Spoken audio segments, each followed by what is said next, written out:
ఓం శ్రీ సాయిరామ్. సాయీశ్వరాయ విద్మహే సత్యదేవాయ ధీమహి తన్నః సర్వః ప్రచోదయాత్. స్వామివారి జయంతోత్సవాల్లో భాగంగా అందరూ అన్ని సమితుల్లోనూ చాలా కార్యక్రమాలు మొదలుపెట్టారు. అయితే గత 10 నెలలుగా నేను కొత్త జాబ్లో జాయిన్ అవ్వడం వల్ల ఎక్కడికి వెళ్ళట్లా. ఈరోజు పొద్దున్నే కోటా శివకుమార్ గారు కాల్ చేసి, ఆయన మా గురువు గారు, ఆయన నేను కలిసి ఒక 13 సంవత్సరాలు ఒకే కంపెనీలో పనిచేసాం. ఆయన నా బాస్ అనమాట. ఆయన నేను రిపోర్ట్ చేసేవాడిని. ఆయన కాల్ చేసి, గోపాల్ ఇట్లా ఉంది, వెళ్ళగలుగుతావా అన్నారు. ఎక్కడికి అన్నా. ప్రశాంతి నగర్ అంటే నాకు ప్రశాంతి నిలయంలో వినిపించింది. ఇప్పటికిప్పుడు ప్రశాంతి నిలయం అంటే ప్రశాంతి నగర్ మన దగ్గర హైదరాబాద్లో సమితి అన్నారు. అవునా, వెళ్ళగలుగుతాను. నేను అనుకున్నాను చాలా దగ్గరేమో అనుకున్నాను. నేను ఉండేది ప్రపంచానికి అవతల ఏస్రావు నగర్. అయితే నాకేమనిపించిందంటే, స్వామి పిలుస్తున్నారు ఇవాళ ఇక్కడికి రా అని. 5 గంటలకు బయలుదేరితే సరిపోతుంది, 6:30 కల్లా ఇక్కడ వచ్చేస్తాం. ఎందుకంటే ఒక 35-40 నిమిషాలేమో మెట్రోలో వచ్చేస్తాము. తర్వాత మిగతాది అక్కడ కొంచెం ఇక్కడ కొంచెం సరిపోతుంది కరెక్ట్గా అనుకున్నా. దురదృష్టవశాత్తు 5:10కి బయలుదేరా. అక్కడి నుంచి మెట్రో స్టేషన్కి వెళ్ళడానికి ఏమో నాకు 40 నిమిషాలు పట్టింది. యూజువల్గా పట్టే 15-20 నిమిషాలు కాస్త 40 నిమిషాలు పట్టేది. సరే, కారులో వెళ్తే ఇంకా ట్రాఫిక్ అవుతుంది కదా అని నేనేమో బైక్ మీద వచ్చేసా. అక్కడ మెట్రో స్టేషన్ ఇక్కడ దగ్గరికి వచ్చిన తర్వాత ఇక్కడ కుంభవృష్టి దిగంగానే అనుకున్నాను, స్వామికి డిసిప్లిన్ అంటే చాలా ఇష్టం కదా, టైంకి రావాలి. నేను రాలేదు కాబట్టి నాకు పనిష్మెంట్ ఇస్తున్నారు స్వామి. మొత్తం తడిసిపోయాయి. ఇలా రాగానే జస్ట్ ఒక 10-15 అడుగులు వేసి ఇలా వచ్చేసరికి మొత్తం ఇంత లోతు నీళ్లు, బయటకు వచ్చేసరికి తడిసిపోయాను. సరే స్వామి మనసులోనే చెప్పుకున్నాను, స్వామి సారీ లేట్ అయింది, ఎప్పటికప్పుడు నువ్వు ఉన్నావని చెప్తూ ఉంటావు, డిసిప్లిన్ ఈజ్ యువర్ వే అని చెప్తూ ఉంటావు కదా, లేట్ అయింది కదా అని అనుకుంటే ఇక్కడికి వచ్చాను. వచ్చిన తర్వాత నా సంకల్పం ప్రకారమే అన్నీ నడుస్తున్నాయి, నీ సంకల్పం ప్రకారం కాదు అని కింద బోర్డు కనిపించింది.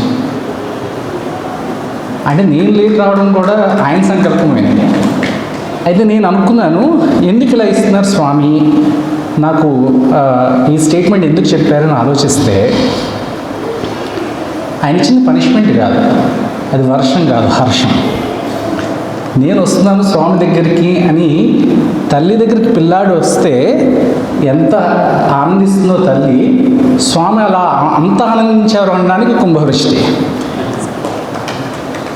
ఇది కూడా ఎందుకు చెప్తున్నానంటే, తడిసిపోతే చలేస్తుంది అక్కడి నుంచి. చలివేస్తుంటే అనిపించింది, స్వామి మరి నిజంగా నీ హర్షమే ఆయన అంటే ఇవన్నీ నా మైండ్లో వస్తున్న ఆలోచనలు. ఇదంతా నీ హర్షం అయితే ఎందుకు ఇబ్బంది పడుతున్నాను నేను? పిల్లాడు ఉనిగిపోతుంటే తల్లి ఇంకా దగ్గరికి తీసుకుంటుంది. అందుకని అంత దగ్గరగా తీసుకోవడం కోసం స్వామి నన్ను ఆనందంలో ముంచెట్టేశారు అనమాట. ఈ నెక్స్ట్ మనం మాట్లాడుకునే ఒక 40 నిమిషాలు ఏదైతే ఉందో, స్వామి యొక్క మాటలు మాట్లాడుకొని అదే ఆనందంలో ములగాలి అనేది ఆయన ఉద్దేశం. కాబట్టి ముందర వస్తే వర్షం రాదేమోనని ఆలస్యంగా రప్పించి వర్షంలో తడిపించి ఈ టైంకి ఆయన అలా ఆయన సంకల్పం చేశారు.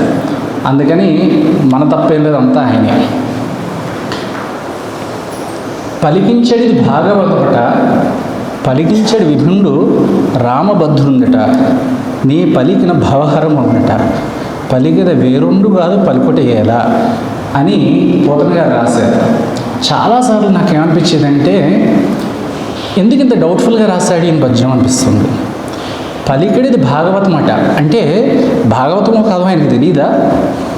భాగవతం అట ఏంటి? పలికడిది భాగవతం అట, పలికించడి ముందు రామభద్రుండట అంటే రామభద్రుడు పలికిస్తున్నట్ట. అంత అనుమానంగా ఎందుకు రాశారు ఆయన? నీ పలికిన భవహరమగునట అంటే, నేను ఇది ఆలోచిస్తున్నప్పుడు మాడుగు నాగశర్మ గారు ఒక వీడియో వచ్చింది. మనం చాలా తప్పుగా చదువుతున్నాం ఈ పద్యాన్ని. ఏంటి అంటే, ఆయనకి తెలుసు పలికడిది భాగవతము అట కాదు, అట పలికించడు విభుండు రామభద్రుడు. ఈ అట తీసుకెళ్ళి తర్వాత దాన్ని జోడించాలి. పలికడిది భాగవతం, అట పలికించడు విభుండు రామభద్రుడు, అటనే పలికిన భవహరమగును, పలికిన వేరుముండు కాదు పలుకుటే ఎలా అంటే, ఇది గుర్తుకొచ్చినప్పుడు ఈరోజు పలికించేది ఎవరు? సాయిభద్రుడు. అలా పలికితే ఏమవుతుంది? మనకి భవహరం అవుతుంది. ఎందుకు అవుతుందంటే స్వామి చెప్పారు, ఏ రోజైతే సత్సంగంలో ఉన్నావో, అంటే స్వామిని తలుచుకుని భగవంతుని తలుచుకుని జీవించిన జీవితం ఏదైతే ఉందో, ఆ రోజులు ఏవైతే ఉన్నాయో అవి సుదినాలు, కానీ మిగిలిన దినాలన్నీ కూడా తద్దినాలే అన్నారు.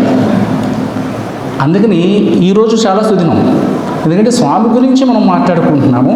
అందుకని ఈరోజు భవహరం అవడానికి ఒక పాత స్వామి వేశారు అని మనం ఆలోచించుకోవాలి.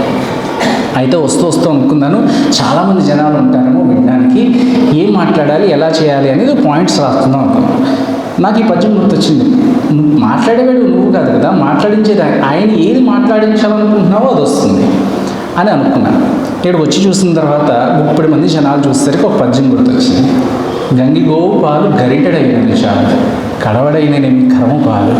అందరం కలిసి ఏకోన్ముఖంగా స్వామిని ధ్యానించే ఒక్క మనిషి, 2 మనుషులు కూర్చున్నా చాలు. మనకి ఇంతమంది ఎక్కువ అక్కర్లేదు. నిజంగా ఇక్కడికి రాగానే ప్రశాంతి నగర్ అనగానే చాలా ప్రశాంతంగా, ఎక్కడా హడావి లేకుండా స్వామి నిజంగా ఇక్కడ ఉన్నారు అనే పరిస్థితి ఆ ఆలోచన కల్పించేలా ఉంది.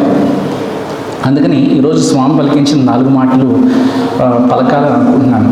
పైగా దీనికి ఇంకొక ముఖ్యోద్దేశం ఏంటంటే, ఒకనాడు పెద్ద బొట్టు అని ఒక ఆవిడ ఉండేది పుట్టపర్తిలో, చాలామందికి తెలిసి ఉంటుంది. ఆమె ఘోరి అని పిలిచేవారు షిరిడిబాబా వారు. ఆవిడ స్వామికి పూలబాట వేస్తుందిట. పూలబాట వేస్తుంటే స్వామి వస్తున్నారు. అప్పట్లో ఇంకా పూర్ణచంద్ర హాల్ అవన్నీ కట్టలేదు. స్వామి ఈ హాల్లోనే ఉండేవారు. అక్కడి నుంచి పూలబాట వేసి వస్తుంటే, నీ పతికి వేస్తున్నావా బాట అని అడిగారు స్వామి. నీ పతికి వేస్తున్నావా బాట అంటే నీ భర్తకి, పతి అంటే భర్త కదా. అవును స్వామి, జగత్పతికి వేస్తున్నాను అన్నాడు. అంటే మనందరం బాటలు ఎవరికి వెయ్యాలి అంటే జగత్పతికి వెయ్యాలి.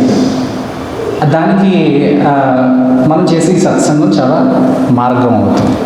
అందుకని ఈ అవకాశాన్ని నేను అసలు వదులుకోకూడదనే ఉద్దేశంతో బయలుదేరి వచ్చేసాను. స్వామి పిలుస్తున్నారు.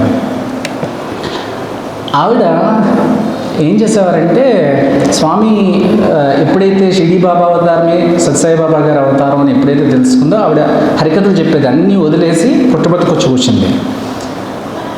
ఎలా అయితే సత్యనారాయణ స్వామి వ్రతాలు చేస్తామో, మనం కూడా సత్యసాయి వ్రతాలు చేయాలి, సాయి సత్య వ్రతాలు చేయాలి అని చెప్పేసి అని దానికి ఆ సంకల్పం, పూజా విధానం అన్నీ తయారు చేస్తుంటే, మనం సత్యనారాయణ స్వామి వారి కథలో 5 కథలు ఎలాగ ఉంటాయో, సాయి సత్యవ్రతంలో కూడా ఒక 5 కథలు పెట్టాలి అనుకుని ఆవిడ అనుకుంటూ ఉంటే,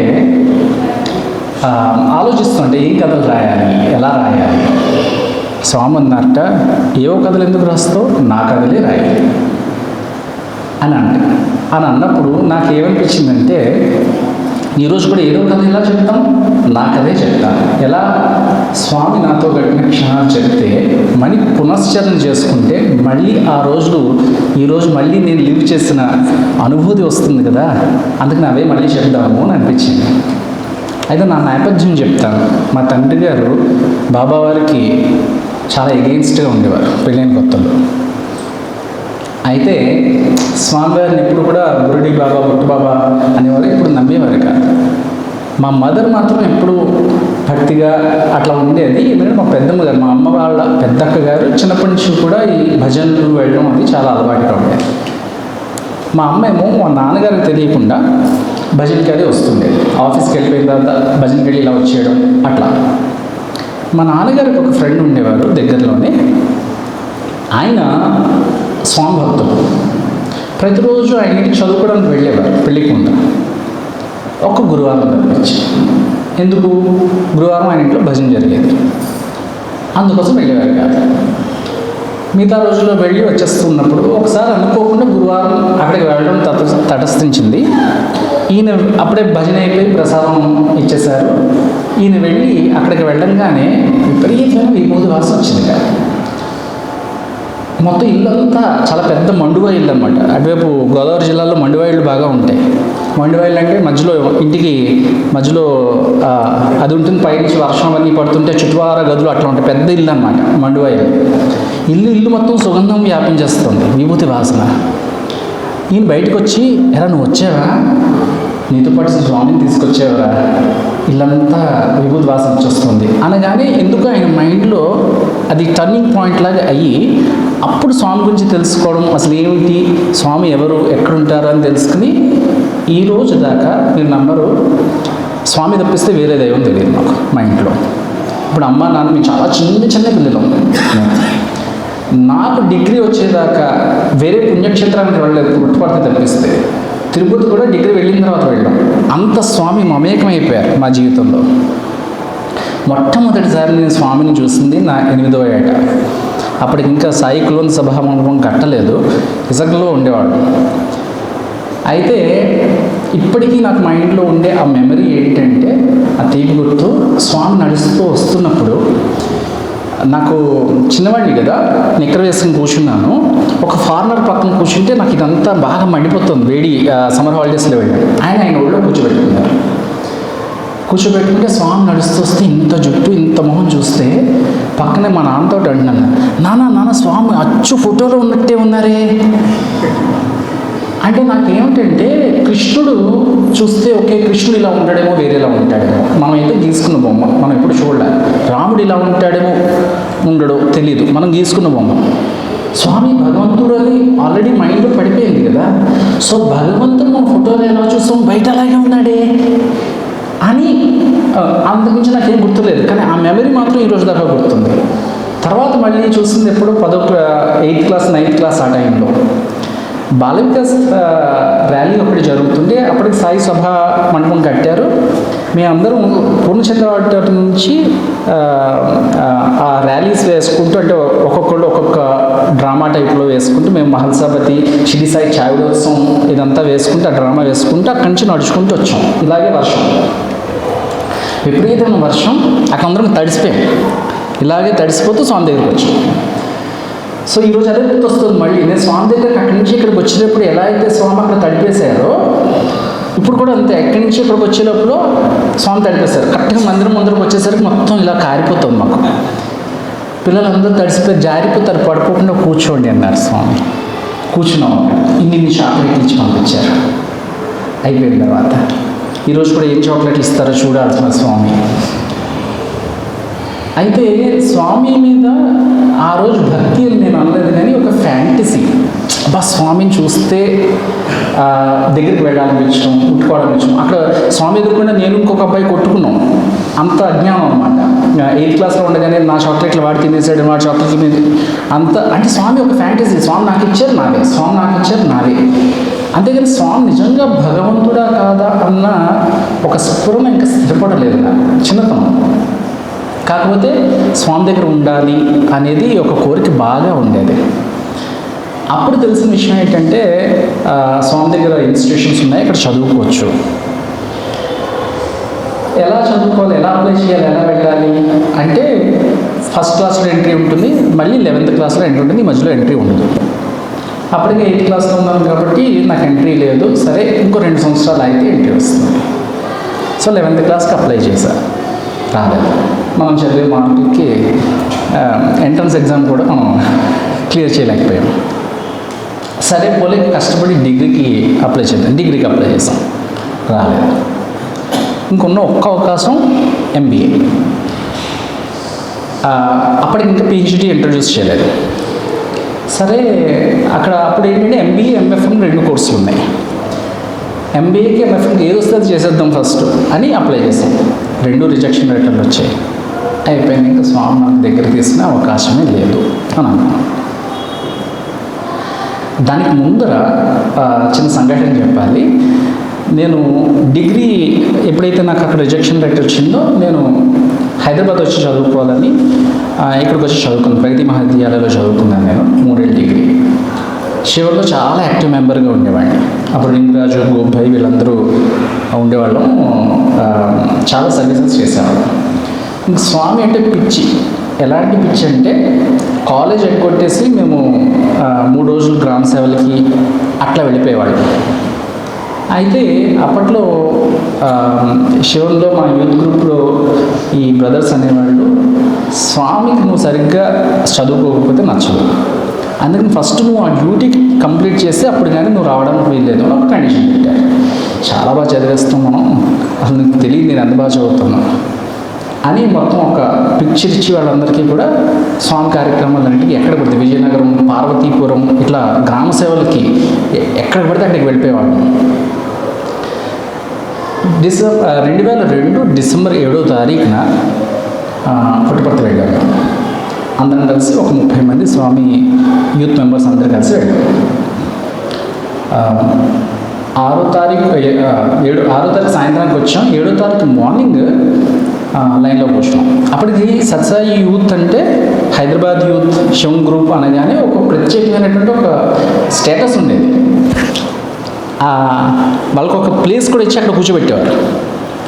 సో అప్పటిదాకా పడి పొద్దున్నే 4 గంటలకి లేచి మనం లైన్లో కూపన్స్ తీసుకుని మనకు ఫస్ట్ లైన్ వస్తుందా రాదా అని పరిగెట్టుకుంటూ వెళ్ళి పబ్లిక్ నుంచి ఇక్కడ కూర్చునే కన్నా ఇది చూస్తే వీఐపీ దర్శనంలాగా మనకు వీఐపీస్ పాస్ ఇచ్చినట్టుగా వాటి పట్టుకొచ్చి ఇలా అక్కడ మనం అందరం వైట్ డ్రెస్లో వచ్చి కూర్చుంటే అక్కడికి వచ్చి స్వామి ఎదుర్కొంటూ కూర్చోబెట్టారు.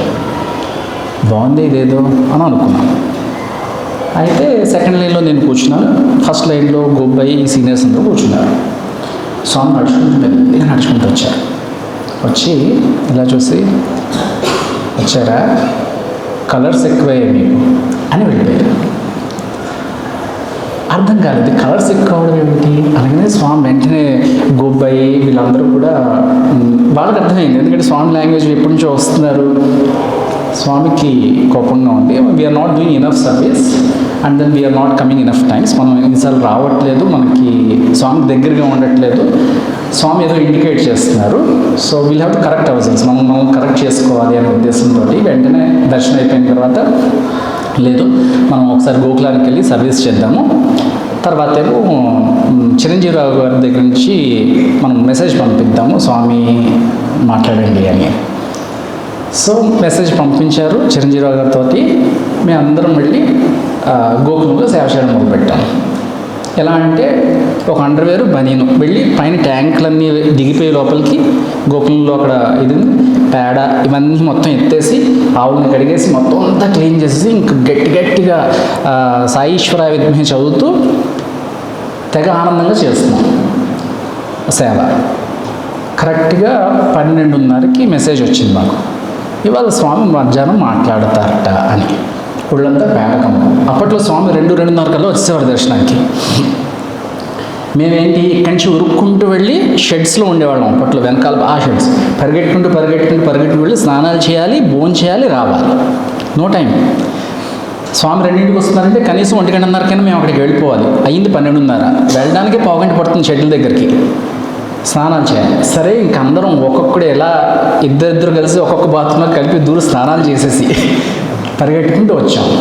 వస్తే అందరూ కలిసి వరండాలో కూర్చోబెడతారు కదా, స్వామి ఎప్పుడైతే ఇంటర్వ్యూ రూమ్కి తీసుకెళ్తారో అక్కడ వరండాలో కూర్చోబెడతారు. కూర్చోబెడితే స్వామి కూర్చోబెడుతుంటే 30 మంది ఉన్నాం మేము. చిరంజీవిరావు గారు వచ్చి 15 మందికి అలౌడ్ అన్నారు. అంటే అదేంటి సార్ మేము 30 మంది వచ్చాం కదా అంటే, తెలీదు స్వామికి నెంబర్ 15 వెళ్ళింది, 15 మంది ఇక్కడ కూర్చోవడానికి వీలవుతుంది. సరే అయితే ఎవరు కూర్చోవాలి ఎవరు కూర్చోకూడదు మీ మాంస. ఎందుకంటే అక్కడ దాకా వచ్చి ఇప్పుడు వైకుంఠ దారం దాకా వచ్చిన తర్వాత నీకు దర్శనం లేదు వెనక్కి పో అంటే ఎవరికైనా మనసు విరిగిపోతుంది. అందుకని సో అయితే గోబ్బాయి ఏమన్నాడంటే, కొత్త వాళ్ళందరినీ పెడతాం, పాత వాళ్ళకి ఆల్రెడీ స్వామి ఇంటర్వ్యూ ఎవరికైతే దొరికిందో వాళ్ళని పక్కన పెట్టేసి మిగతా వాళ్ళని పంపిద్దాం అన్నాడు. కరెక్ట్గా చూస్తే 15 మంది పాత వాళ్ళు, 15 మంది కొత్త వాళ్ళు ఉన్నారు. బాగానే ఉంది కదా అని 15 మందిని తీసుకెళ్ళి వరండాలో కూర్చోబెట్టారు. సరే నేను ఫస్ట్ వరుసలోనే కూర్చున్నాను. ఎందుకంటే ఎప్పుడైనా ఆతృత ఉంటుంది, స్వామి దగ్గరికి వస్తున్నారంటే ఇంకెంత దగ్గరికి వెళ్ళాలా అని ఆతృత ఉంటుంది. ఫస్ట్ వరుసలో కూర్చున్నాను. ఈ లోపల అనిల్ కుమార్ గారు వెనక నుంచి వచ్చి గోపి నీకేమైనా బుద్ధి ఉందా, అందరినీ కొత్త వాళ్ళని పంపిస్తావా, స్వామితో ఎలా నడుచుకోవాలి వాళ్ళకి తెలియదు కదా, ఒక్కడైనా సీనియర్ కూర్చోండి అన్నాడు. అమ్మ గుండెలో రాయపడింది. ఏ ఒక్కడు బయటికి వెళ్ళాలి ఆ 15 మందిలో? అయితే గోబ్బే వచ్చాడు. వచ్చి బ్రదర్ సాయిరామ్ ఎవరైనా కొంచెం అక్కడ దాకా వచ్చిన తర్వాత ఎవరు లేస్తారు? వెంటనే తలకాయ దించుకుని కళ్ళు మూసుకుని జపం చేసేస్తే సాయిరామ్ సాయిరామ్ అనుకుంటూ ఎక్కడ నన్ను లేపి వెళ్తాడు. మొత్తం అసలు ఎట్టి పరిస్థితుల్లో ఈ అవకాశం వదలకూడదు. అంటే అది స్వార్థమా ప్రేమ నాకు తెలీదు, బట్ నేనైతే స్వామందరూ ఒప్పుకోవాలి. నేను అక్కడి నుంచి లేవడానికి వీల్లేదన్న ఉద్దేశంతో 2 నిమిషాలు బతిమాలేడు. ఎవరు లేవట్లేదు. మ్యూజిక్ మొదలైంది. స్వామి వస్తున్నారు. అక్కడ ఎవరో ఒకరు తొందరగా లేవండ్రా ప్లీజ్ ప్లీజ్ అనగానే శ్రీకర్ అనుకుంటే అబ్బాయి పేరు, అతను సరే బ్రదర్ నేను లేచి వెళ్తాను, ఆయన లేచి వెళ్ళిపోయాడు. గోపి వచ్చి కూర్చున్నాడు. స్వామి వచ్చారా అన్నారు. అక్కడేమో వరండాలోకి వచ్చి లోపలికి పదండి అన్నారు. పదండి అనగానే మనం ఏం చేస్తాం, స్వామిని చూస్తూ లోపలికి వెళ్తాం.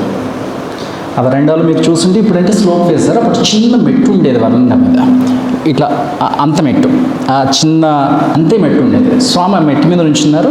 మేము ఇలా దండం పెట్టుకుంటూ ఇలా వెళ్తున్నాం. బంగారు నా మొహం కదా, మెట్టు చూడ కింద పడతాం. ఇలా చూసుకుంటూ వెళ్ళాం.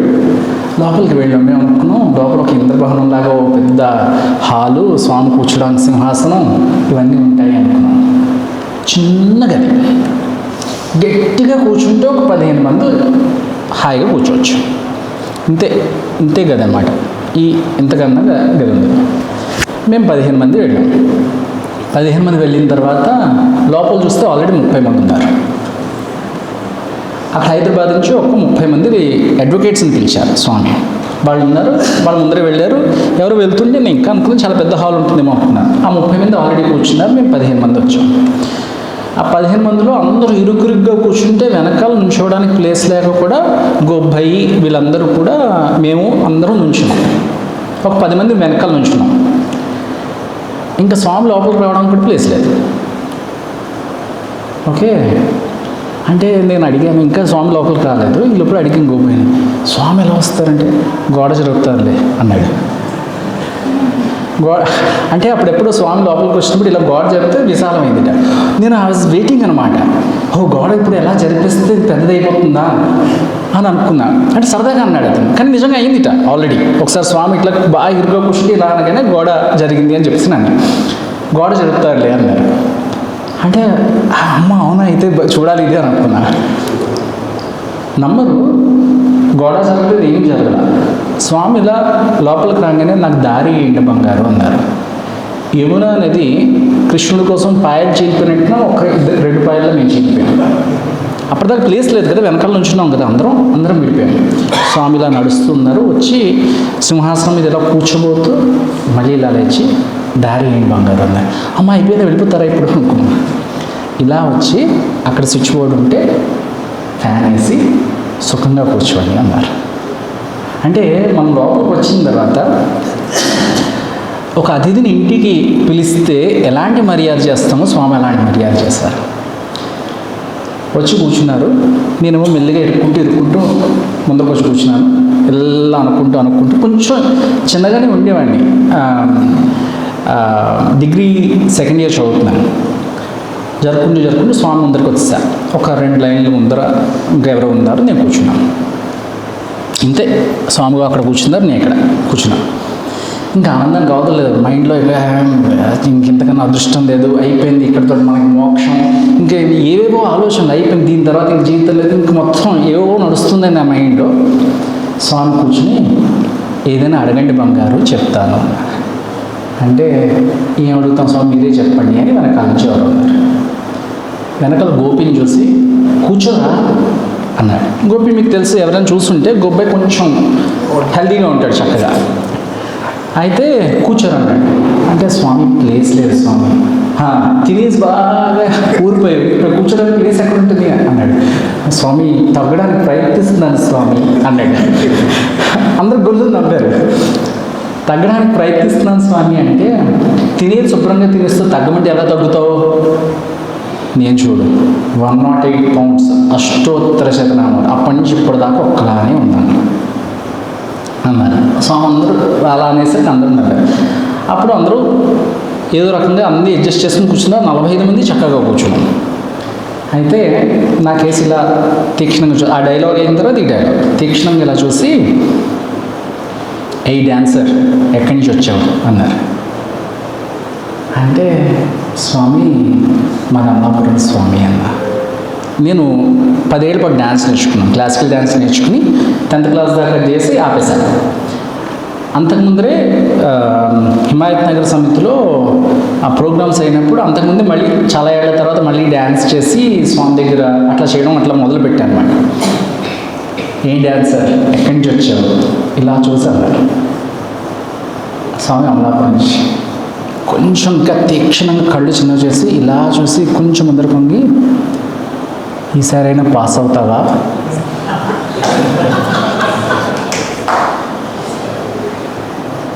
అంటే నా మొహంలో నెత్తురుగడలేదు. చెయ్యి ఇలా వణికిపోతుంది నాకు. ఎందుకు? డిగ్రీలో 3 సబ్జెక్టులు ఫెయిల్ అయిపోయాను. ఎవరికి చెప్పలా. ఎందుకు చెప్పలేదు? చెప్తే శివంకి రానివ్వరు, సేవకు రానివ్వరు, భజనకు రానివ్వరు. అందుకని చెప్పలేదు. చాలా బాగా పాస్ అయిపోయాను, 70% వచ్చిందని చెప్పాను గోబైకి వాళ్ళకి. నా భయం ఏంటంటే ఇప్పుడు బయటకు వెళ్ళిన తర్వాత నన్ను ఇంకా బ్యాన్ చేసేస్తారు, ఇక్కడ రానియరు, పట్టుపట్టు మొహం కూడా చూడటం ఉంటుంది. ఇంకా ఆల్మోస్ట్ టీయర్స్ వచ్చేస్తున్నాయి నాకు.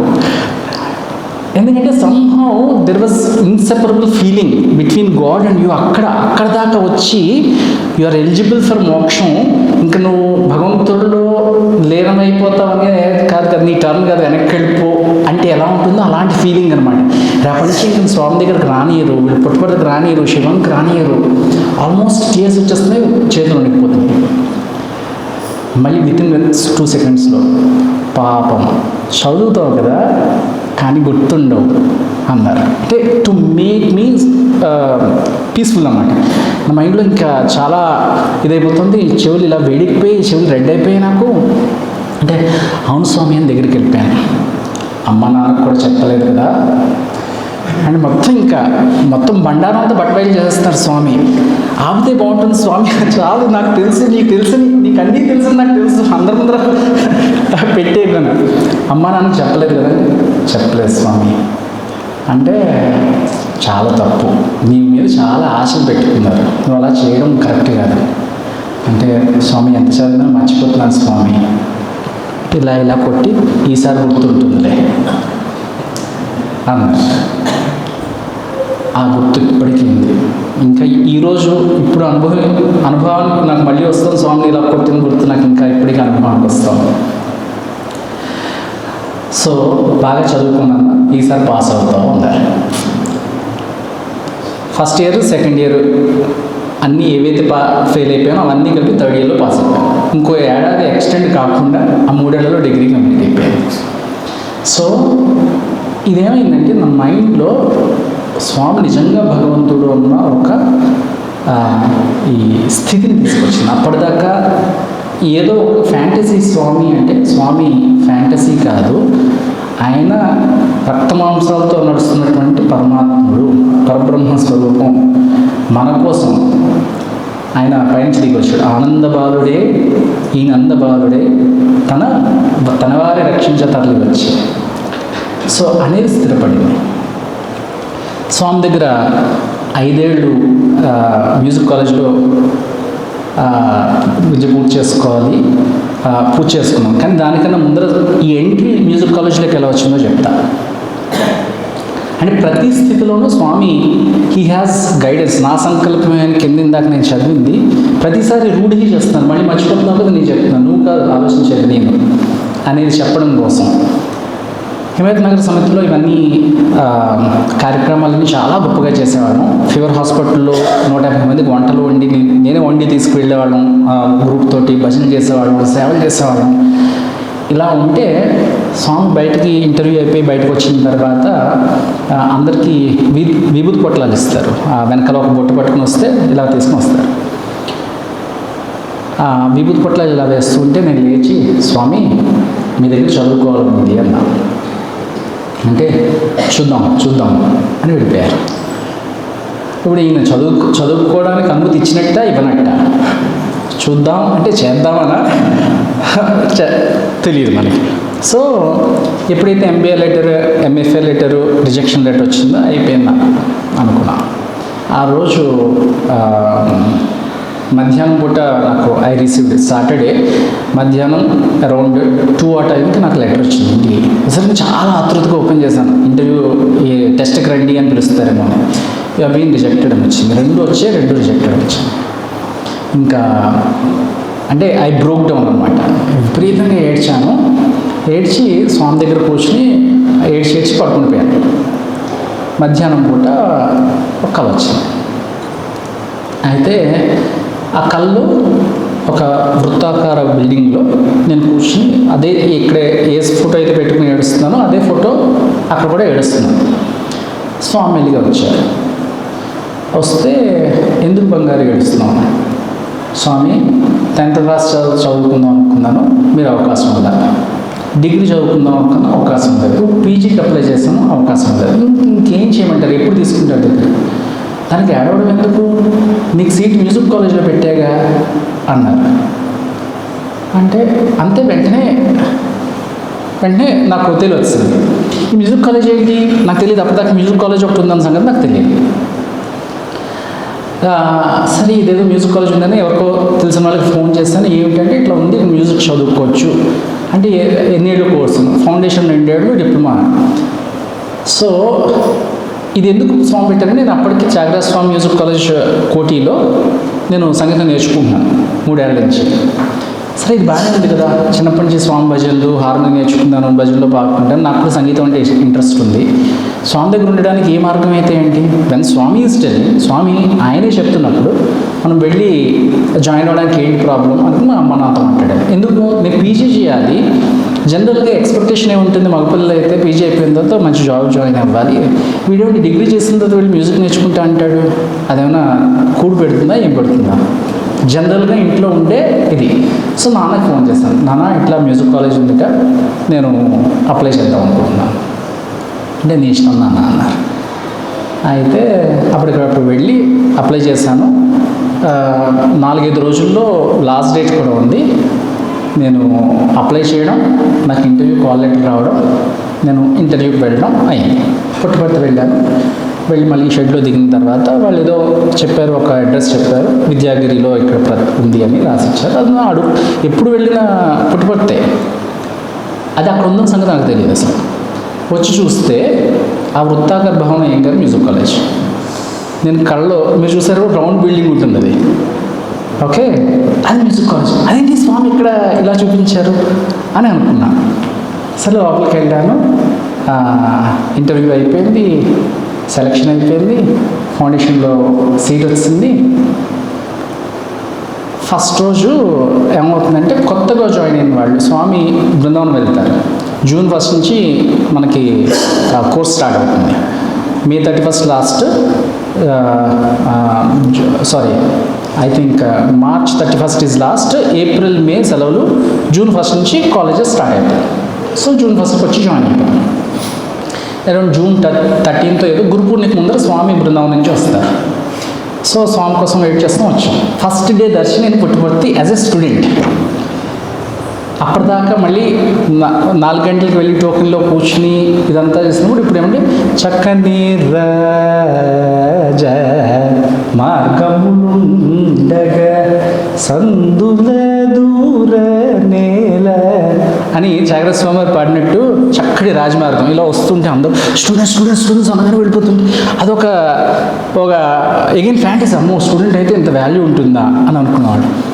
వెళ్ళి ఉంటే అప్పుడేంటంటే వార్డెన్ చెప్పారు, ఎవరైతే కొత్తగా జాయిన్ అయ్యారో అంటే ఫస్ట్ ఇయర్లో జాయిన్ అయ్యారు, అంటే music college first year, degree first year, ఎవరైతే పీజీ ఫస్ట్ ఇయర్ ఎవరైతే జాయిన్ అయ్యారో వాళ్ళందరూ ఫస్ట్ లైన్ ఇస్తారు. అది రూల్ హాస్టల్లో. సో నేను ఫస్ట్ ఇయర్, మీ అందరూ వెళ్ళి స్వామి ఇప్పుడు వేదం కూర్చుంటున్నారు, అప్పుడు వేదం ఉండేది కాదు. ఇప్పుడు వేదం కూర్చునే ప్లేస్లో అంతా ఫస్ట్ లైన్ అంతా స్టూడెంట్స్ కూర్చునేవారు.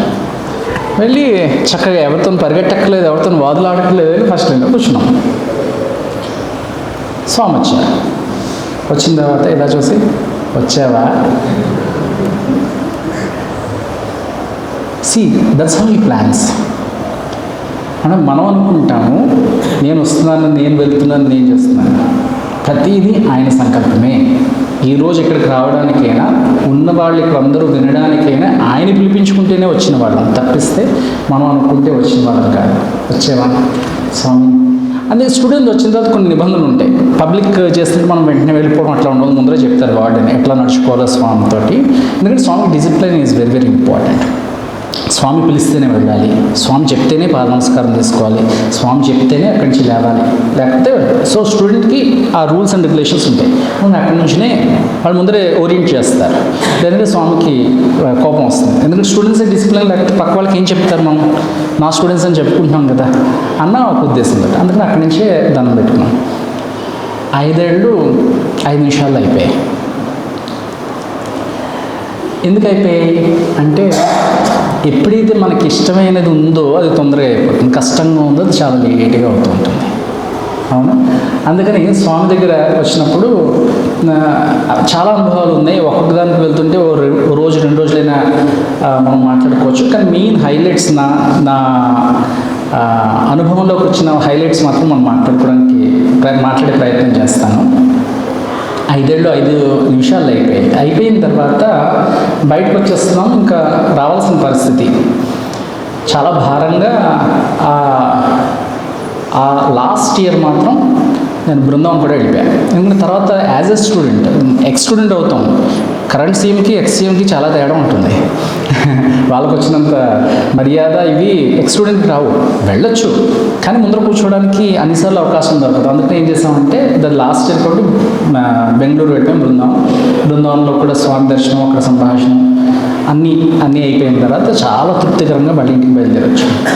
కానీ ఏదో వెలితి అప్పటిదాకా స్వామితో ఉండి మళ్ళీ ఇక్కడికి వచ్చేస్తే, ఇప్పుడు స్వామి ఫిజికల్గా ప్రాక్సిమిటీ అలవాటు అయిపోయిన తర్వాత ఇది ఎలా ఉంటుందంటే, చిన్న ఉపమానం గుర్తొస్తుంది.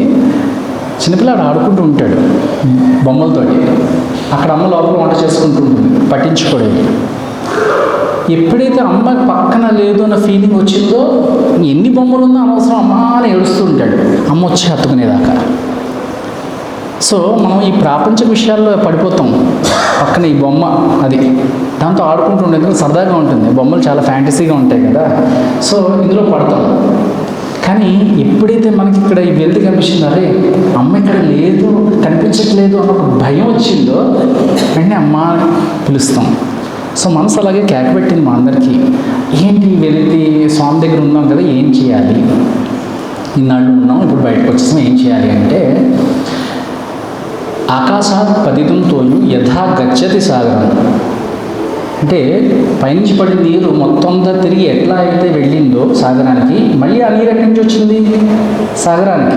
సాగరం నుంచే మళ్ళీ ఆ నీళ్ళు రీసైకిల్ అక్కడికి వెళ్తుంది. ఇప్పుడు సన్నిధానంలో చెప్తాం, సన్నిధానంలో మనం ఇచ్చిన నీళ్ళు ఇప్పుడు ఆయనకి ఇచ్చేది ఏమన్నా మనదంటూ ఏమైనా ఉందా?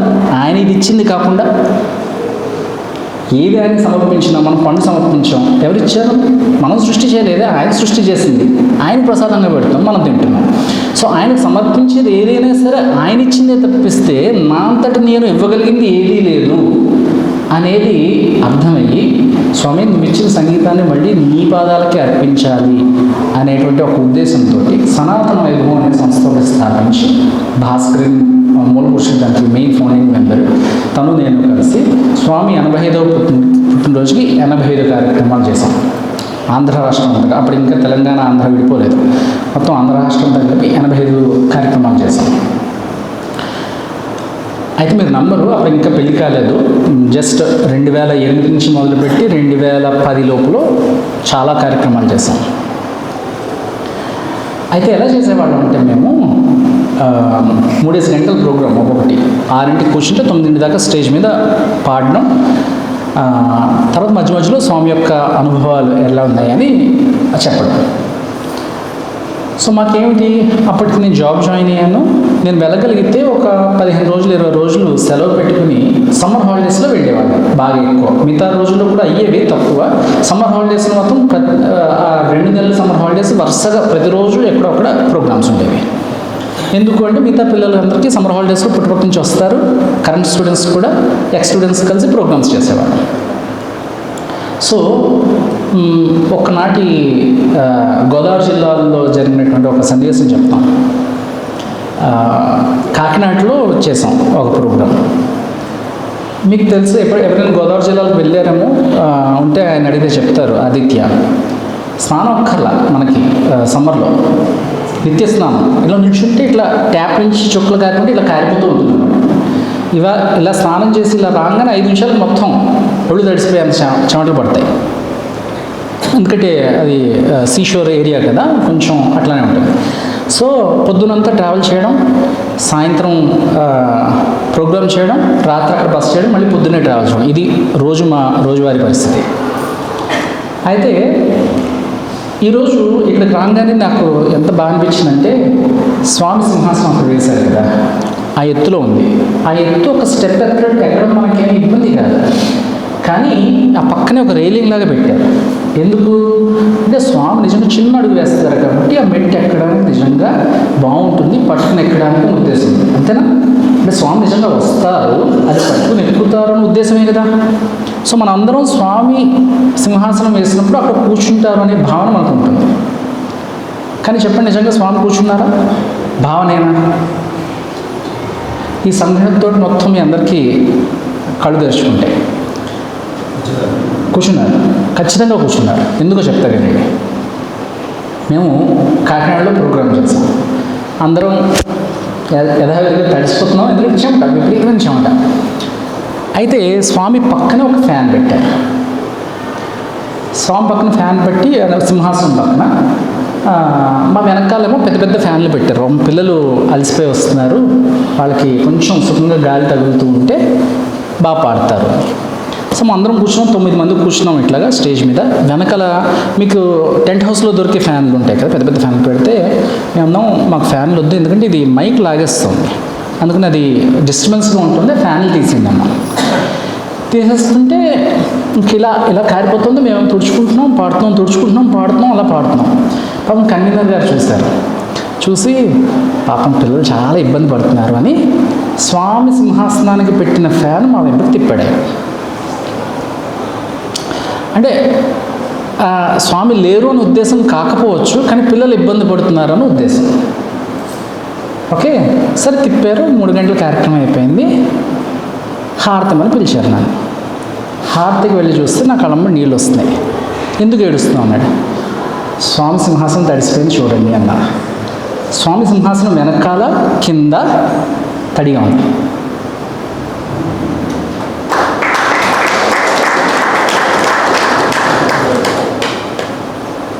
ఇప్పటికీ నాకు గూస్ బంప్స్ వస్తున్నాయి నేను మాట్లాడుతుంటే. స్వామి వచ్చి అక్కడ కూర్చున్నారు, విన్నారు. అందుకని ఏమాత్రం మనకి డౌట్ అక్కర్లేదు, స్వామి ఇక్కడ ఉన్నారా, ఇక్కడే ఉన్నారు. నాకు అందుకు చూసినప్పుడు ఆహా ఎంత మంచి భావంతో వేశారు స్వామి, నిజంగా ఎక్కడ ఎంత మంచి అనుకూలంగా పెట్టారు అనిపించింది. అలాంటి అనుభవాలు స్వామి ఇచ్చారు. అయితే ఇలాంటివి జరిగినప్పుడు ఇంకా స్వామికి మనం ఎంత దగ్గరగా ఉన్నాము అనేది బాగా తెలుస్తుంది. ఎంత ఉన్నా మళ్ళీ స్వామి ఫిజికల్ ప్రాక్సిమిటీ అందరం కలిసి ఒక 40-45 ప్రోగ్రాంలు అయిన తర్వాత స్వామి దగ్గరికి వెళ్ళి స్వామి ఇట్లా చేస్తున్న ప్రోగ్రామ్స్ అంటే తెలుసు అన్నారు. 40 వెళ్ళి ఆల్బమ్ చూపించాం. ఇక్కడ చూపిస్తుంటే ఇది అచ్చంపేట కదా, ఇది కాకినాడ కదా, ఇది రాజమండ్రి కదా, ఇక్కడ తణుకు కదా, ఇలా అంటుంటే అవును నువ్వేది అని అడిగారు. స్వామి ఏడు తర్వాత ఫోటోలో ఉన్నాను స్వామి అన్నా అని అనిల్ కుమార్ గారిని పిలిచారు పక్కనే. అనిల్ ఇలా చూసావు నా పిల్లలు ఎంత బాగా చేస్తున్నారో, గ్రాటిట్యూడ్ అంటే ఇది అన్నారు. అంటే మాకు అర్థమైన విషయం ఏంటంటే నువ్వు ఏ విద్యనైనా నేర్చుకో, ఏదైనా చేయి, సర్వకర్మ భగవద్ ప్రీత్యర్థం అనే భావంతో చేస్తే ఆయన మెచ్చుతాడు. చాలాసార్లు చెప్పాడు స్వామి, మనం ప్రత్యేకంగా పెద్దవి కొత్తవి చేయాల్సిన అవసరం లేదు. కూరలు తరుగుతుంటే నీ అహంకారం తరుగుతున్నాను అనుకో అన్నారు. అన్నీ చిన్నవే. సో చేసే ప్రతి పని కనుక స్వామికి మనం సమర్పిస్తున్నాం అని అనుకుంటే అది ప్రసాదం కింద మారిపోతుంది. సో ఇది బాగా దృఢమైంది. సో ఈ కార్యక్రమాలు ఇలా చేసుకుంటూ వెళ్ళాం. స్వామి 85వ పుట్టినరోజుకి 85 కార్యక్రమాలు చేసుకుని మళ్ళీ స్వామి దగ్గర ఒక కార్యక్రమం చేసుకున్నాం ఫైనల్గా. 90 పుట్టినరోజుకి మళ్ళీ 90 కార్యక్రమాలు చేసుకున్నాం. అప్పుడు not only India, south Africa, Malaysia ఈ కంట్రీస్ నుంచి కూడా మాకు ఆహ్వానాలు వచ్చి అక్కడికి కూడా వెళ్ళి ప్రోగ్రామ్స్ చేసాం. తర్వాత 95 పుట్టినరోజు కూడా చేసాం. తర్వాత అష్టోత్తర శత కార్యక్రమాన్ని 108 కార్యక్రమాలు చేసాం. స్వామి దగ్గర నక్షత్ర కార్యక్రమాన్ని 27 వీణలతోటి కార్యక్రమాలు చేసాం. నక్షత్ర వీణ అనే కార్యక్రమం. ఇంకా స్వామి ఇచ్చిన దాన్ని ఇంకా ఇలాగే చేయాలనే ఉద్దేశంతో ఒకరోజు స్వామి ఫిజికల్గా కనుమరుగైపోయారు. మనకి గుండెలో చాలా బాధ ఉంటుంది. ఎందుకంటే యదృశ్యం తన్నశ్యం అనేది శాస్త్రవాక్కు. అంటే ఏది కనిపిస్తుందో అది నశించడం తప్పదు. సో అప్పుడు ఏం చేయాలి? అన్ని నీవనూచు అంతరంగమున అని మీరు మరుగేలరావు రాఘవ అని పాట వినుంటారు. సప్తపది సినిమాలో మీకు బాగా చూసింది. మరుగేలరా ఓ రాఘవ మరుగేలరా. ఏమడుగుతున్నాడు త్యాగస్వామి అంటే మరుగేలరా అంటే ఎందుకు మరుగున పడ్డావు. మనకు కూడా ఏ అనుమానం వస్తుంది, స్వామి ఎందుకు మరుగున పడ్డారు, ఎందుకు కనిపించట్లేదు స్వామి అని అంటే మరుగేల చర రూప పర పర సూర్య సుధాకరలోచన మరుగేలరా. నువ్వు ఎక్కడున్నావయ్యా అంటే సూర్యుడు సుధాకరుడు అంటే చంద్రుడు, సూర్యుడు అంటే ఈ కదిలే ప్రపంచం, అంటే ఈ మొత్తం ఈ విశ్వాన్ని నడిపిస్తున్న వాడు ఈ రెండేగా. సూర్యుడు ఆయన హెడ్ మాస్టర్, ఈయన సెకండ్ హెడ్ మాస్టర్. దీన్ని బట్టే కదా మొత్తం గ్రహరాశి అంతా కదులుతోంది మొత్తం. సో ఇదంతా ఆయన కళ్ళు అంటే ఆయన విరాట్ పురుషుడు. మొత్తం ఈ విశ్వంలో ఆయన అంతర్లీనంగా ఉన్నాడు. నాకెలా తెలుసుకోండి, నాకు తెలియట్లేదు కదా మరి. అన్ని నీవనూచు అంతరంగమున తిన్నగ వెదకి తెలిసి కొంటినయ్యా. ఎప్పుడైతే స్వామి నువ్వు మరుగున పడ్డావని ఎప్పుడైతే బాధాతప్త హృదయంతో మనం ఆ ఆర్తితో చూసామో నాకు అనిపించిన విధానం ఏంటంటే అన్ని నీవనూచు పరులు కాదయ్యా, పరమాత్ములేనయ్యా. ఎదురుకుండా కూర్చున్న వాడు పరమాత్ముడే, చూస్తే కనిపిస్తాడు. అన్ని నీవనూచు అంతరంగమున. నీ మనసులో దృఢమైన విశ్వాసం ఉండాలి, అన్నింటిలోనూ భగవంతుడు ఉన్నాడు అని. తిన్నగా వెదకి మామూలుగా కనిపించాడు, వెతికితే కనిపిస్తాడు. చక్రి సర్వోపగతుండు ఎన్నెందు వెతకి చూసిన అందందే కలడు. బాబు సర్వ ఉపగతున్నాడు, లోపల అంతర్లీనంగా ఉన్నాడు, ఎరుగత్తు నీకులాగా. అంటే నువ్వు వెతికితే కనిపిస్తాడు. అందులో ఏం చేయాలి? బయటగా వెతకాల్సింది. అంతరంగమున తిన్నగా వెదకి తెలిసి కొంటినయ్యా. తెలుసుకున్నాను. ఇప్పుడు ఏం చేయాలి? నిన్నే గాని మదిని ఎన్న జాలనురులే. అంటే నేను తెప్పిస్తే వేరే వాళ్ళని ఎవరిని తలుచుకోను అంటున్నాను. అంటే ఆల్రెడీ అన్నిటిలోనూ నువ్వే ఉన్నావు అని చెప్పినట్టు వాడు మళ్ళీ వేరే వాడు ఉన్నాడని ఎందుకు చెప్తాడు? ఇది కాంట్రడిక్షన్ కదా. నిన్నే గాని మదిని ఎన్న జాలనురుల అంటే ఒరులు అనేవాడు ఉన్నారా?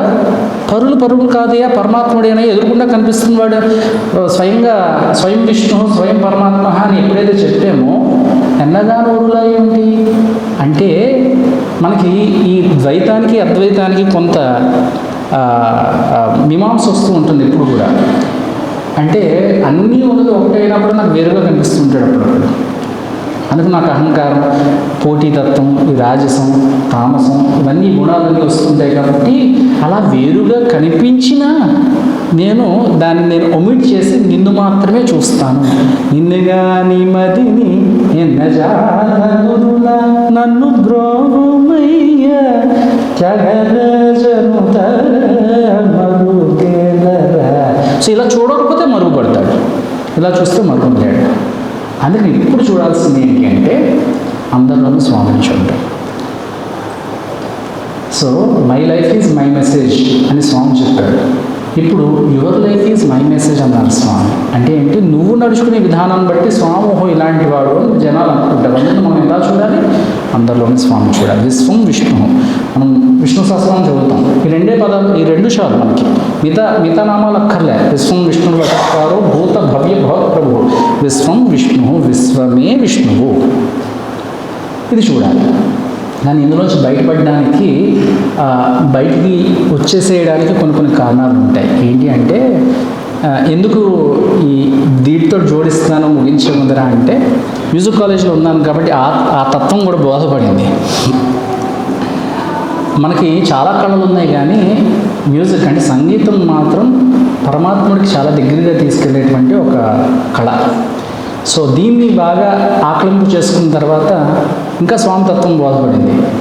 త్యాగరాజ స్వామి వారు ఇంకొక కీర్తనలో అంటారు, మనస ఎటులో తూనే ఓ మనస ఎటులో తూనే నా మనవి చేవోనవే. నా మనవిని ఒకసారి విన్నమ్మా అంటే ఆయన బయట వాళ్ళు చెప్తూ మనసుని సంబోధిస్తున్నాడు. యాక్చువల్లీ ఆయన కోసం కాదు చెప్తుంటే, అందరి కోసం. మనస ఎటులో తూనే, ఎలా ఓర్చుకుంటాను నేను నువ్వు ఇలాంటి పనులు చేస్తుంటే అని మనసు చెప్తున్నాడు. ఏం పనులు చేస్తుంది మనసు?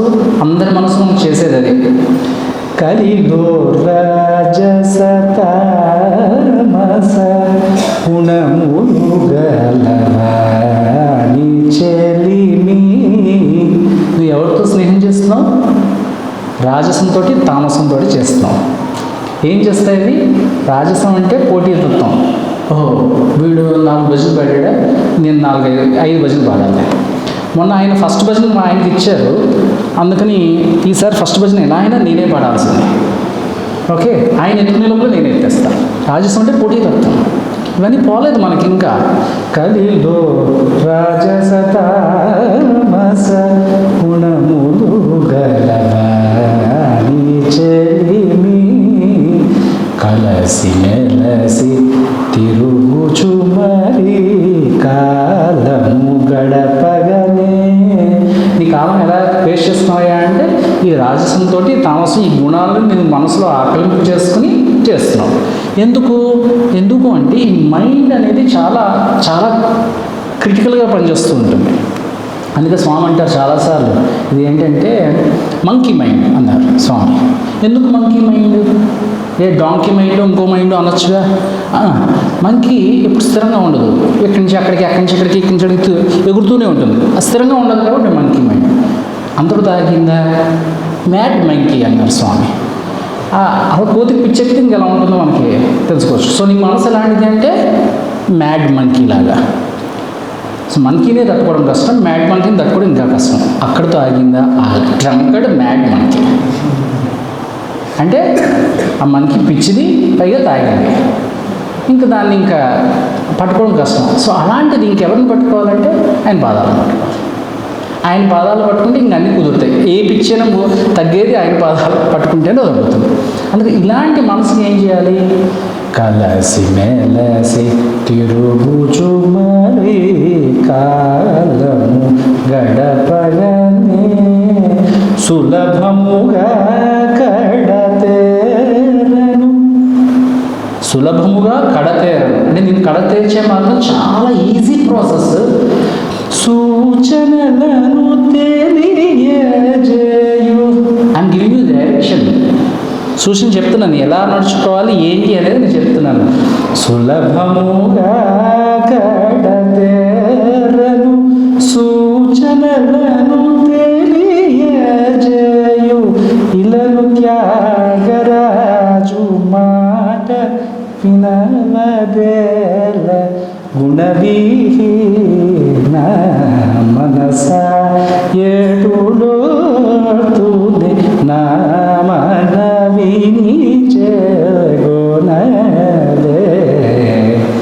ఓ మనసా నా మాట విను, సులభముగా కడతేరును సూచనలు. ఏమిటా సూచన? కలు నామేతి సకలం అనేది శాస్త్రవాకు. అంటే నువ్వు యజ్ఞాగాదులు ఇంకేమీ చేయట్లేదు, స్వామి నామం 24 గంటలు చెప్పుకుంటే చాలు. స్వామి ఒక చిన్న కథ చెప్పారు దీనికి. ఒకడు కార్తీక మాసంలో చక్కగా ఇలాగే పూజ చేస్తాను లేకపోతే నామం చెప్తాను పోతే మోక్షం వస్తుంది కదా అని నాలుగురు కొడుకులకి నారాయణ, కృష్ణ, వాసుదేవ ఇలా పెట్టుకున్నట్ట. అయితే అంత్యకాలం సమీపించిన తర్వాత అందరూ ఇక్కడికి వచ్చేసారు, అక్కడ కొట్లో ఎవడున్నాడరా అన్నాడు. ఆ కొట్లో కాపలా కుక్కగా పుట్టాడు. నెక్స్ట్ అంటే పిల్లల పేర్లు పెట్టుకుంటే మనకి అంత్యకాలంలో రాదు. ఈ రోజు నుంచి మనం కనుక మనసుకి నేర్పిస్తే, బాబు ఇక్కడ పక్కకి వెళ్ళకు, పక్క చూడకు, స్వామినామం చెప్పు అని అంటే అంత్యకాలంలో అది వినిపిస్తుంది కదా. అందుకని మనకేం చెప్పారు, సులభముగా కడతెరను సూచనలను తెలియజేయు ఇలను త్యాగరాజు మాట వినవదేల గుణవిహీన మనస ఏడుదోతునే నా మనవని చేయగలవే. అందుకని మనం అందరం చేయాల్సిన పని ఏమిటి అంటే, ఒక పూజ చేసిన, ఒక సేవ చేసిన, ఒక సత్సంగంలో ఇలా పాల్గొన్న, ఒక భజన పాడిన, రాజస తామస గుణం నుంచి దూరంగా వెళ్ళి సత్వగుణాన్ని చేరి సత్వగుణంతో, సత్వగుణం అంటే మంచి గుణం, పక్కవాడిని మనం వేరేలా చూడకుండా మన అనే భావంతోనే చూస్తాం. సో అది కూడా వదిలేసి గుణాతీతంగా ఎదగాలి అనేది స్వామి కోరిక. అందుకని మనం అందరం అలా చేయాలి. అయితే దీనికి స్వామి మనకిచ్చేది ఏమిటి, మనం ఇలా చేయడం మొదలుపెట్టింది సాధనా మార్గంలో మనకు ఉండేటువంటి ఒక మంచి దారి, చాలా సులభమైన దారి. అయితే మనకి సాధనా మార్గంలో ఉన్నప్పుడు చాలా కష్టాలు వస్తాయి. ఇప్పుడు కూడా వచ్చినట్టుగానే రావడానికి నాకు చాలా ఇబ్బందికరంగా అనిపించింది, తడిసిపోయాను, ఇవన్నీ అవుతున్నాయి. ఏం చెప్తారు స్వామి అంటే, వ్యథ కల్గితే తాడు కొమ్మనే సాధించనే ఓ మనసా. ఆ కీర్తనలో వ్యథ కలిగితే తాడు కొమ్మని అంటే, బాబు కొంచెం ఓర్చుకో, కష్టం వచ్చిందని కానీ బెంబేలు ఎత్తుకోకు. ఓకే, దమ సమాధి సుఖదాయకుడౌ శ్రీ. ఓకే, దమ సమాలన్నీ ఆయన ఇస్తాడు. ఎప్పుడైతే తాలుకుంటున్నావో నీకు కావాల్సిన ఎనర్జీ, ఓకే, చేయాల్సిన ఆలోచన అన్నీ ఆయన ఇస్తాడు. అందుకని కొంచెం తాడుకోవాలి. తాడుకొని ఈ సాధన మార్గంలో ఉండాలి. అప్పుడు ఏం అవుతుంది, దయచేత ధన్యులు కావలేరా, ఎంతటి వారు దయచేత ధన్యులు కావలేరా. నువ్వు అనుకుంటే ఆయన దయకి పాత్రుడు రావు, ఆయన అనుకుంటే నువ్వు అవుతావు, ఆయన అనుకుంటే నువ్వు వస్తావు, ఆయన అనుకుంటే నువ్వు మాట్లాడతావు, ఆయన అనుకుంటే ఇక్కడ నుంచుంటావు కదా. అందుకని అని చెప్తారు, పుట్టపర్తికి వెళ్ళిన గాని, సేవలు బాగా చేసిన గాని, జపములు బాగా చేసిన గాని, భజనలు బాగా చేసిన గాని, దయచేత ధన్యుడు రావలేరా. సో ఆయన దయ కోసం మనం పాటుపడుతున్నామా లేదా చూడ. ప్రతిదీ చేసే పని ప్రతిదీ కూడా స్వామికి మనం సమర్పించుకునే విధంగా చేస్తున్నామా అనేది ఆలోచించుకోవాలి. మనం కనుక ఈ ఒక్క స్టెప్ తీసుకుంటే స్వామి మన దగ్గరికి ఎన్ని స్టెప్పులు తీసుకొస్తారు అనేది చెప్పి ముగిస్తాను. ఆయన కాలాతీతమైంది, ఒక్కటి చెప్పేసి ముగిస్తాను. ఒకరోజు స్వామి కులంత్ హాల్లో మేము స్టూడెంట్గా ఉన్నప్పుడు వచ్చి కూర్చుంటే, ఆదివారం నాడు ప్రైమరీ స్కూల్ పిల్లలందరూ వస్తారు. వాళ్ళు గురువారం ఆదివారం 2 రోజులే వస్తారు. మేమందరం ప్రతిరోజు స్వామి దర్శనానికి వెళ్ళొచ్చు. ఆదివారం పొద్దున వస్తారు, గురువారం సాయంత్రం చిన్నపిల్లలు వస్తారు. అయితే స్వామి వచ్చిన తర్వాత వాళ్ళు పాపం మేమందరం పెద్ద పిల్లలందరం స్వామి రాకముందే వీడు కూర్చుంటాం. చిన్నపిల్లలు వాళ్ళకి పాపం అదేం లేదు, వాళ్ళ టైమింగ్స్ ఉంటే ఆ టైమింగ్స్ ప్రకారం వస్తారు వాళ్ళు. స్వామి అక్కడ నుంచున్నారు, పిల్లలందరూ చక్కగా గలగలగలగలగా వచ్చి కూర్చుంటున్నారు. చూశాను, ఒక చిన్నపిల్లాడు వచ్చి కూర్చున్నాడు. ఏ కమ్ హియర్ బాయ్ అన్నాడు. వెళ్ళాడు, చిన్న ఇంత బుడ్బుడి అడుగులు వేసుకుంటూ, మేబీ వాడు ఫస్ట్ క్లాస్ సెకండ్ క్లాస్ బుడ్బుడి అడుగుకుంటూ వేసుకెళ్ళాడు. వేసుకువెళ్తే, did you have your breakfast? Yes swami. Well, breakfast చేసావా? Yes swami. What did you have? Swami, idli swami. And how many idlis to eat? Swami, 1 idli swami. But బొజ్జి ఇంతే ఉంది. మా హాస్టల్లో ఇడ్లీలు ఎంత ఉంటాయి, పెద్ద పెద్ద ఇడ్లీలు ఉంటాయి. స్వామి, 1 ఇడ్లీ స్వామి. అంటే no no no no bad, you should eat more. అన్నారు. సరే ఓకే స్వామి వెళ్ళి కూర్చున్నాడు. మళ్ళీ నెక్స్ట్ వీక్ వచ్చాడు, మళ్ళీ అబ్బాయిని పిలిచాడు. Hey, did you have you breakfast? Yes swami. వాడి మొహంలో ఆనందం ఉంది ఈసారి. అంటే how many idlis you ate? 2 swami. అంటే ఎందుకు? రెండు ఎక్కువ తిన్నాను స్వామి, లాస్ట్ టైం ఎక్కువ తినమని చెప్పారు, నేను ఎక్కువ తిన్నాను. ఇప్పుడు స్వామిని అన్నీ అప్రిషియేట్ చేస్తారు. స్వామి చెప్పారు, no very bad, you eat more అన్నాడు. వాడు ఇలా నిరసించిపోయి వెళ్ళాడు. నెక్స్ట్ వీక్ వచ్చారు, మళ్ళీ పిలిచారు. A boy come here. స్వామి వాడు ఈసారి చాలా కొంచెం హుందాగా వచ్చాడు. అయితే how many idlis you had? Swami 3 swami. అంటే అట్లీస్ట్ ఇక్కడ ఆపండి ఇంకా నాకు ఉద్దేశంతో. 3 స్వామి అంటే నో యూ ఈట్ మోర్ అంటే వాడు వెళ్ళాడు. మళ్ళీ 4th వీక్ వచ్చాడు. స్వామి 4 స్వామి. ఇంకెంతకన్నా నన్ను అడగకండి, తినలేను, పొట్ట పట్టదు. స్వామి 4 స్వామి. వెరీ గుడ్ బాయ్ గో అని కూర్చోడు. పక్కన అనిల్ కుమార్ సార్ దగ్గర తిరిగి, పాపం అమ్మకి దూరంగా ఉంటాడు కదా, నేను కాకపోతే ఇంకెవరు చూసుకుంటారు?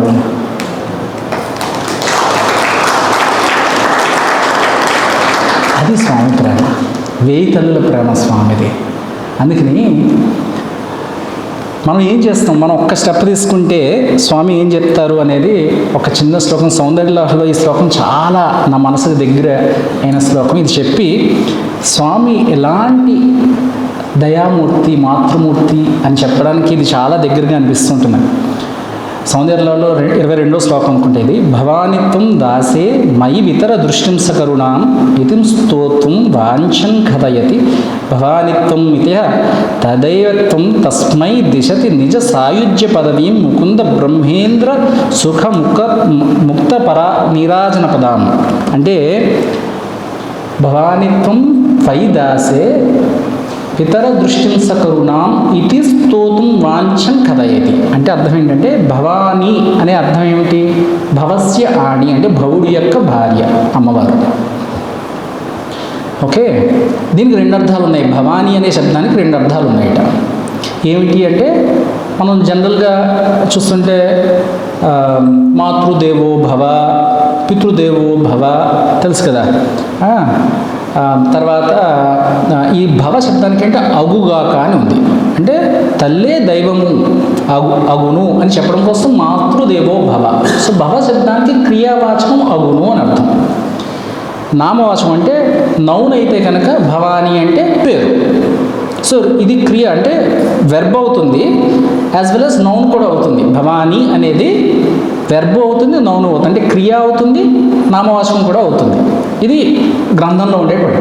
సో భక్తుడు ఏమంటున్నాడు ఏంటంటే భవాని త్వం దాసే, భవానీ త్వం దాసే, నేను నీ దాసుని, అమ్మా భవానీ నేను నీ దాసుని, ఇది స్తోత్రం వాంఛన్ కథయతి అంటే ఇలా నేను నీ దాసుని మై వితర దృష్టిని సకరుణాం, నీ దృష్టిని నా మీద కురిపించు తల్లి అని భక్తుడు అందామనుకుని ఇది స్తోత్రం వాంఛన్ కదా ఇలా అందామనుకుని భవానిత్వం అనేసరికి కలిపేసుకుందిట.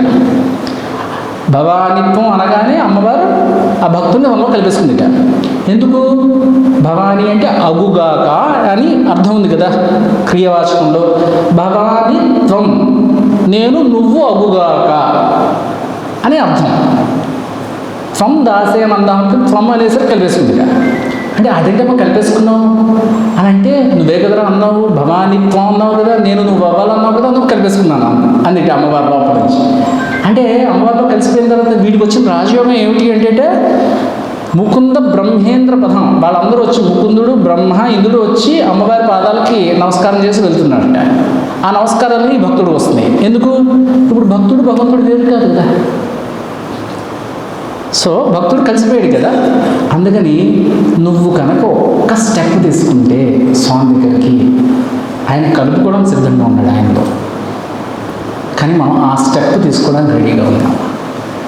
ఈ రోజు నుంచి మన సాధనా మార్గం ఎలా ఉండాలి అని నాకు అనిపిస్తుందంటే, చేసే ప్రతి పనిలో స్వామిని, నాకు అమ్మవారంటే చాలా ఇష్టం. స్వామిని ఎప్పుడు నేను అమ్మగానే చూస్తా.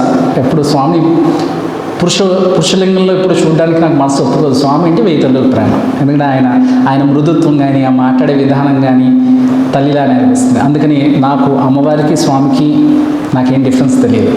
అందుకని స్వామిని మనం ఎలా చూడాలి అంటే మనం అమ్మతో ఎంత సాన్నిహిత్యంగా ఉంటామో అంత సాన్నిహిత్యంగా అమ్మని మనం ఇక్కడ ఆస్వాదించగలగాలి. అలా ఈ నా ప్రసంగం ఆస్వాదించగలిగినట్టు చేయగలిగితే కనుక నేను నిజంగా ధన్యుని. స్వామి నాకు ఈ అవకాశం ఇచ్చినందుకు స్వామి పాదపద్మాలకి శతకోటి నమస్కారాలు అర్పిస్తూ జై సాయిరామ్.